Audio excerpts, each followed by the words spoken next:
Rocks D. Zebek had a son, and his name was Shanks. Nani? That is right, the red-haired Shanks, the strongest living Haki user the world has seen. No way. The only Yonko with no devil fruit, the very man who stopped an entire war by himself. He stole the most sought after devil fruit in the whole of One Piece, inspired the future Pirate King, and made admirals actually shit their pants. So today we're going to break down how Shanks became this legendary figure, from the time he was born to the very moment his Haki split the heavens apart.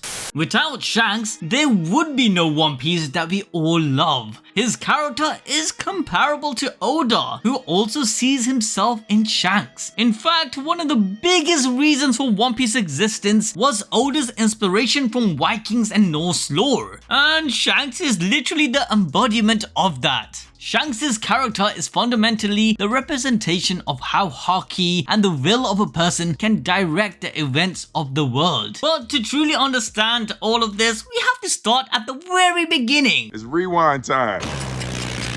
39 years from the present day, Shanks was born in the West Blue. This was the same year Roger and his crew reached Lodestar, the island before Laugh Tale. Apart from that, not much is known about his origins. However, this mystery led to countless theories in the community. One being that 38 years ago, when Shanks was a 1-year-old baby, he was given to Roger in God Valley by his longtime rival Rocks D. Zebek. The recent Red movie also confirmed that Shanks joined Roger's crew as a baby, and Oda stated the information we get about Shanks in this movie is canon. This also clarified that the baby Roger and Rayleigh were referring to in chapter 967 was indeed Shanks. This idea indicates that the real reason Rocks waged war at God Valley was to take revenge for the death of his wife, who, get this, was a celestial dragon. What the f does that mean? You're welcome. What the f is he talking about?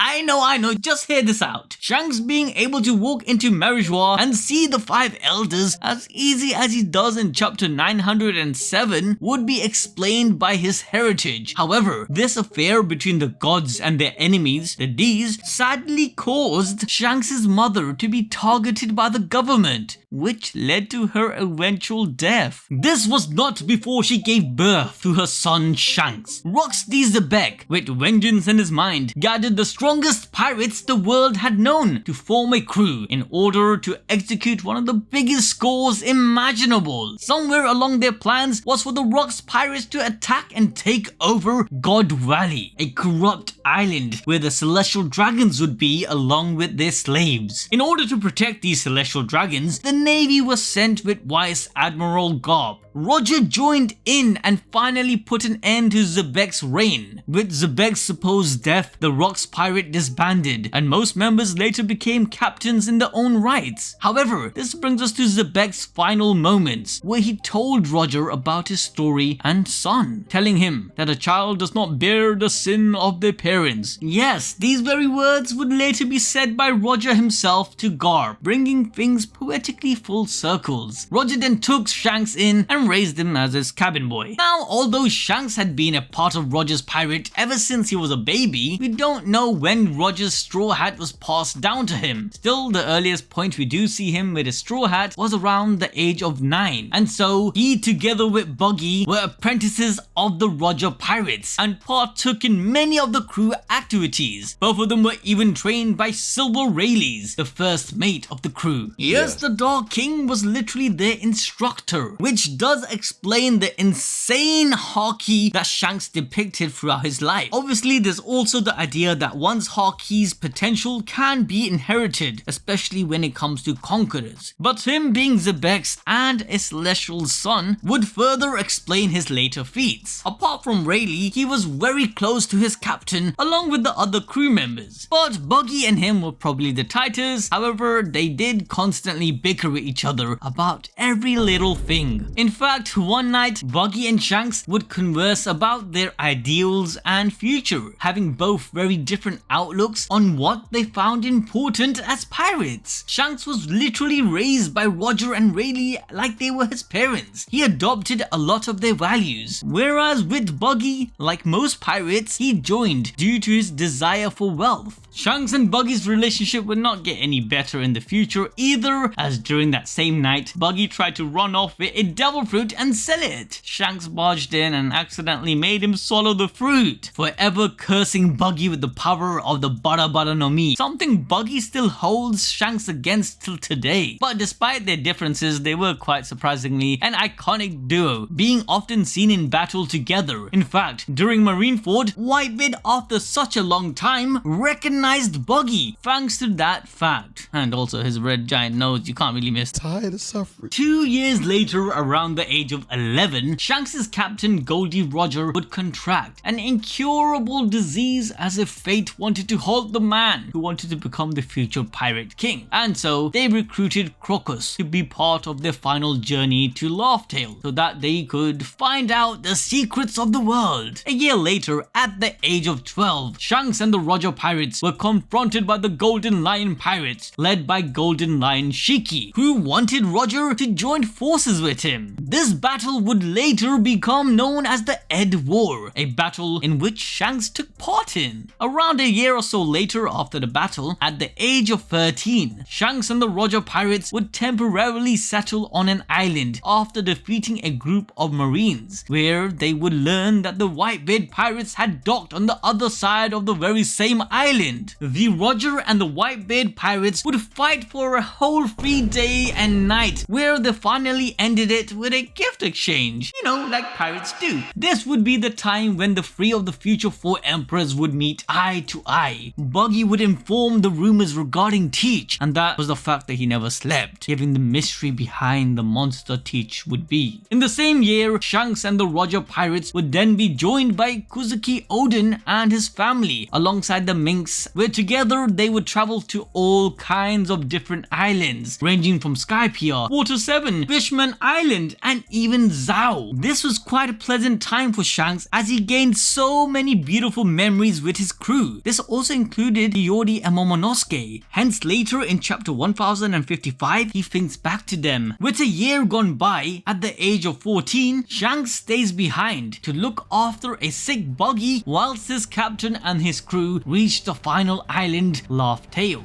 However, Shanks promises that one day he will get there all on his own with his own ship. Once Roger returned from Laughtale, Shanks and him had a one-to-one, where we don't know what exactly Roger told him, but whatever it was, it made Shanks cry. It could have been about his origin, his parents, or his death, but most likely, just telling him that, his dream that he professed all this time will not come true. Well, not in his lifetime, and he has to wait for the prophesized D.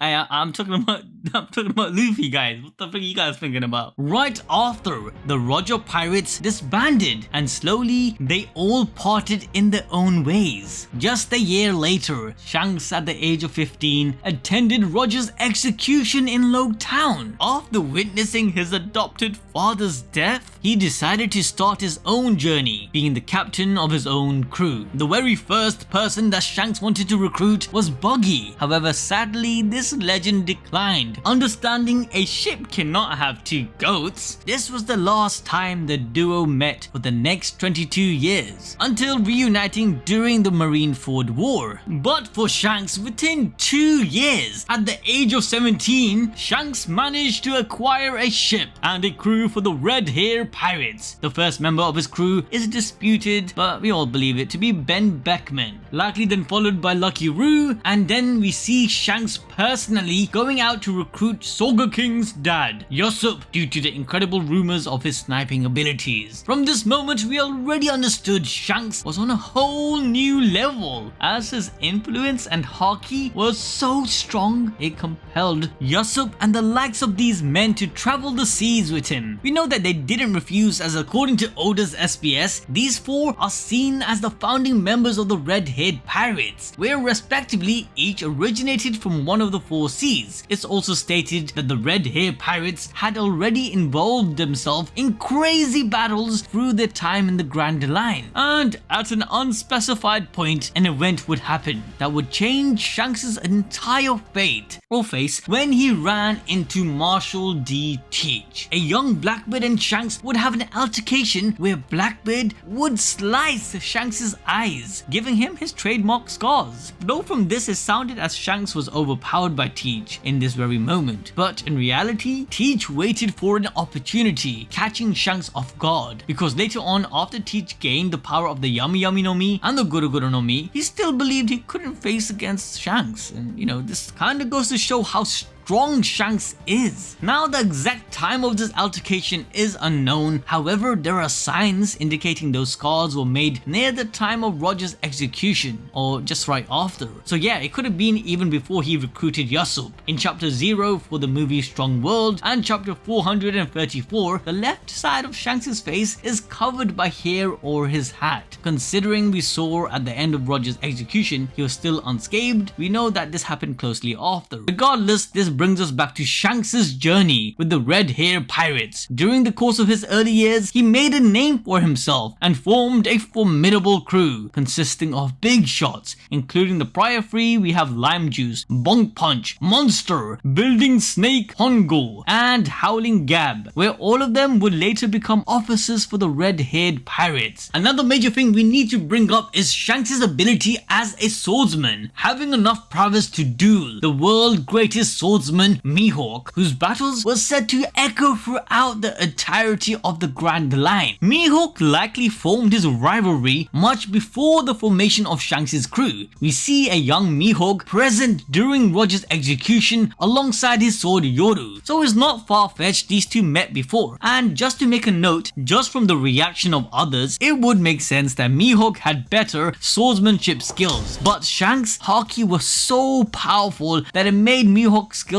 well, redundant. Listen, I'm not trying to say Mihawk is weaker than Shanks and whatnot. I'm just trying to say that Shanks' Haki must have been what gave him the edge. Now, this doesn't mean that Shanks' ability as a swordsman is any less. He was, after all, brought up by two sword bearers, being Roger and then Rayleigh. Now, Shanks with the Red Hair Pirates became a very notable group quite quickly, and Shanks going across the world and back with Roger was likely just speed running things with his boys, and I'm pretty sure somewhere he encountered love and did the smashy. But this shouldn't be confused with the result of his daughter Uta, because she was likely adopted. During his adventure out in the sea, Shanks was freely traveling the New World, Grand Line, and each of the blue of One Piece, likely going back and forth as he pleased. We also know that Soka King's father Yasopp got married to later join the Milk Club, leaving his dying wife and son. But when he was recruited, Usopp wasn't even born yet. In fact, Mary in chapter 41 stated it was not long after Usopp's father left, his mother died. Usopp looked around 5 years old, which would have made Shanks 25 years of age when Yasopp left his family. So either Yasopp joined way after he initially met Shanks, which we disproved,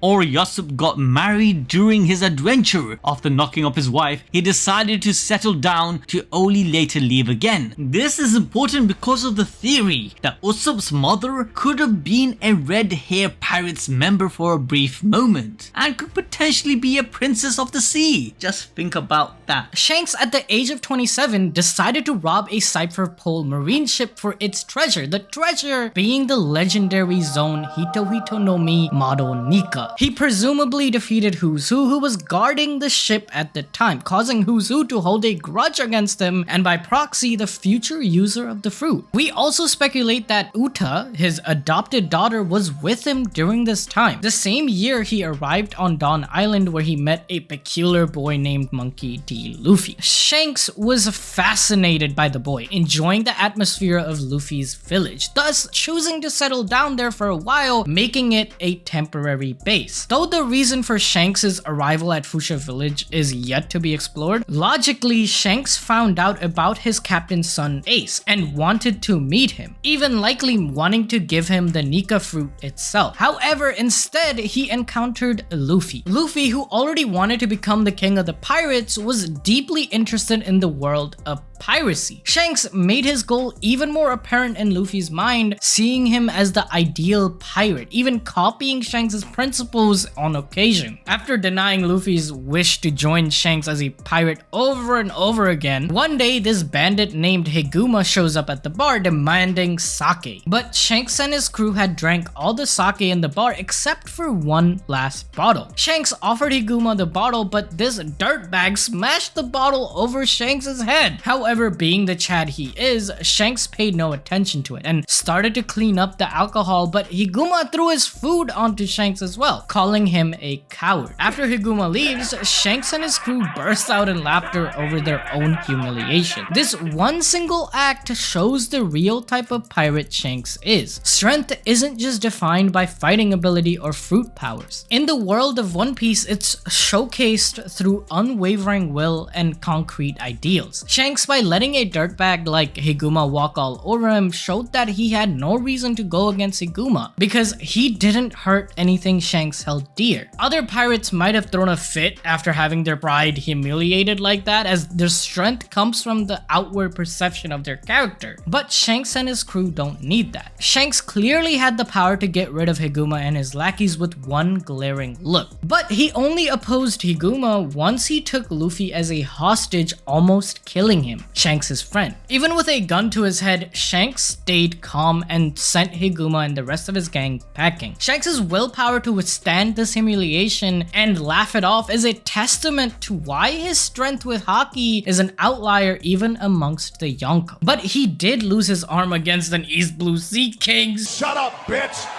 After entrusting his straw hat to Luffy, Shanks made his way back to the New World, passing through Sabaody, where he met Rayleigh again, boasting about a young boy he met in the East Blue who spoke the same exact words as Roger did. At some point, Shanks visited a burning island and decided to drop off Uta because she couldn't stop singing and that annoyed the crew. Shut your stupid. Entering the New World, Shanks found out that Mihawk didn't want to duel him anymore due to Shanks losing an arm. But losing his arm didn't stop Shanks from asserting his dominance to the world, as at the age of 33, he was dubbed the 4th Emperor of the Sea, the youngest ever at that point. At the age of 34, Shanks met Ace, who ran to come meet him as soon as he set out to sea. Shanks expected the rookie to be after his head, but Ace made it clear that he's here to thank him. Shanks realized that Luffy had a brother, and during their conversation, Ace talked about his ambition of being known around the world rather than becoming the Pirate King. The two also talked about Shanks' scar, to which the red hair replied that he was unsure what the man who gave it to him was trying to do at the time. Now at the age of 37, Shanks was met by Mihawk. It wasn't to fight though, as Mihawk lost all interest in their competition, leaving them to just be friends. Mihawk was there to show Shanks Luffy's 30 million bounty poster. Seeing the little kid he bet his arm to all these years ago finally making his stir in the world, Shanks became overjoyed and partied even more. One of the most important moments in the series came during this same year, when the two emperors, Shanks, the captain of the red-haired pirates, and Edward Newgate, captain of the Whitebeard pirates, met. While Shanks had sent a letter through Rockstar before, Whitebeard declared such modes of communication trash. Shanks, being fond of Ace, had come to talk about Ace's decision to run after Teach, who had committed a sin of killing a comrade on Blackbeard's ship. Before talking, Shanks used his Conqueror's Haki to make all the low-ranking members unconscious, as to prevent any kind of information leak. This is honestly one of the biggest showcases of Shanks' power and his Haki. This man single-handedly went on another Yonko ship and KO'd an entire Yonko crew, except for Marco.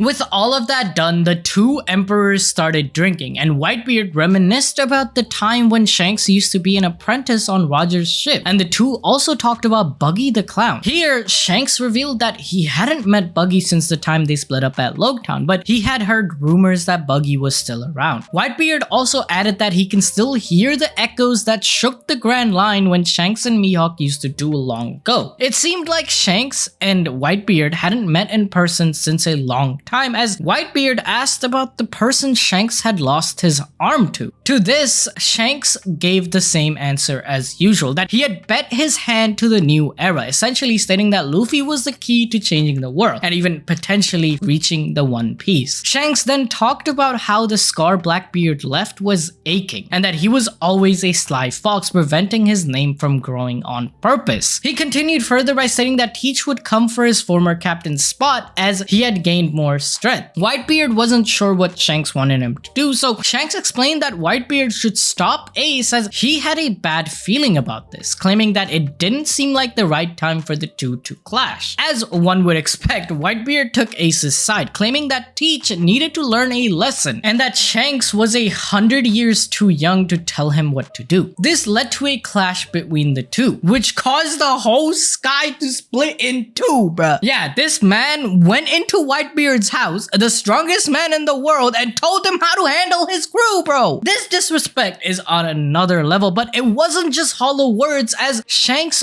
backed up his words with his Haki clashing against Whitebeard's will on equal footing, splitting the literal heavens. Gladly, this didn't result in a full-blown war, as Shanks hadn't come to fight a war, but to merely give advice, especially at such an important time for Whitebeard pirates. Later, it was revealed that right before Marineford, that Shanks and the red-haired pirates intercepted Kaido's beast pirates, who were trying to kill Edward Newgate, as he would be involved in a major fight against the world government. This showed the level of respect Shanks had for Whitebeard and Ace and how he understood the dynamics of the world and the need to maintain an equilibrium, no matter what happens. Yet his efforts were wasted as Whitebeard and Ace both died in the battle. However, he still made it in time to stop the war from going on any further, thanks to the young Kobe's courageous speech. Shanks even commended the young lad, saying that he had changed the fate of the world in just a few seconds. The Marines weren't keen on continuing the fight anymore, as the red-haired pirates combined with the leftover Whitebeard pirates would be a ton of trouble, especially after a grueling fight. The Marines were also shocked at how the red-haired pirates made it to Marineford so quickly, as they were fighting Kaido a day before. Shanks then called out to his old brother Buggy and asked him to give Luffy his straw hat back in return for a treasure map. Lucky Roo asked Shanks if he really didn't want to meet Luffy right now. While he was worried about Luffy, Shanks believed that he would end up breaking their promise and he didn't want to do that. Buggy then realized that the treasure map was fake only after Luffy had left Marineford with Luck, yelling at Shanks for lying to him. Shanks tried to simply change the topic, talking about how it's been such a long time since the two had met. As I mentioned earlier, the Marines weren't keen on fighting. Some of the leaders weren't ready to budge at all. Shanks then declared that he and his crew would fight anyone who dared to continue the battle, making the atmosphere even tense. He targeted Blackbeard, asking him if he would like some smoke, and Teach simply scurried away, knowing that taking on Shanks wouldn't be possible for him right now. This kind of worked as a diffuser of the situation, as even Blackbeard didn't want to fight, the man who had just killed an emperor. Shanks then stated that he will leave as soon as he gets Whitebeard and Ace's corpses to give them a proper burial. Admiral Sengoku agreed to this in an attempt to prevent another war, for which Shanks thanked him. Shanks had so much respect to his name and strength that Kaido, the Marines, or Blackbeard with 2 devil fruits didn't want to face off against him and his crew. Soon after, Shanks attended Ace's funeral, while wondering how Luffy was dealing with his loss, stating that it is important for Luffy to know the feeling of both winning and losing to grow as a man. Shanks would later appear in the cover of chapter 838, where he learned about Luffy's new bounty after his Dressrosa shenanigans. This made Shanks even more excited to meet Luffy again. As usual, Shanks appeared for a single page more than 50 chapters later in chapter 907, where he was talking to the 5 elders about a certain pirate. This revealed that Shanks is so high up in the world that he has a direct line to the 5 elders in Marineford as a pirate, as an emperor who is supposed to be an enemy of the government and Imusama. Now, Shanks has been appearing more consistently, as he appeared in chapters 1054 and 1055 of the manga. This takes place after Luffy's fight against Kaido, as Shanks and the red-haired retired pirates are near the shores of Wano. Shanks reminisces about the last time he was in Wano as an apprentice to Gol D Roger to drop off Kozuki Oden. He also talked about how Momonosuke and Hiyori must have grown up so much by now. He looked at Luffy's new Joy Boy Wanted poster and remembered the time when they stole the Gomu Gomu no Mi fruit from CP9 and the time he spent with Luffy. Here, it is clear that Shanks' bet on the new era has paid off as he talks to Ben Beckman about how it is finally time to claim the One Piece with a determined look. However, he still doesn't meet Luffy using Bartolomeo's shenanigans as an excuse. Before leaving for his territory, Shanks scares the living hell out of Admiral Green Bull using his Conqueror's Haki from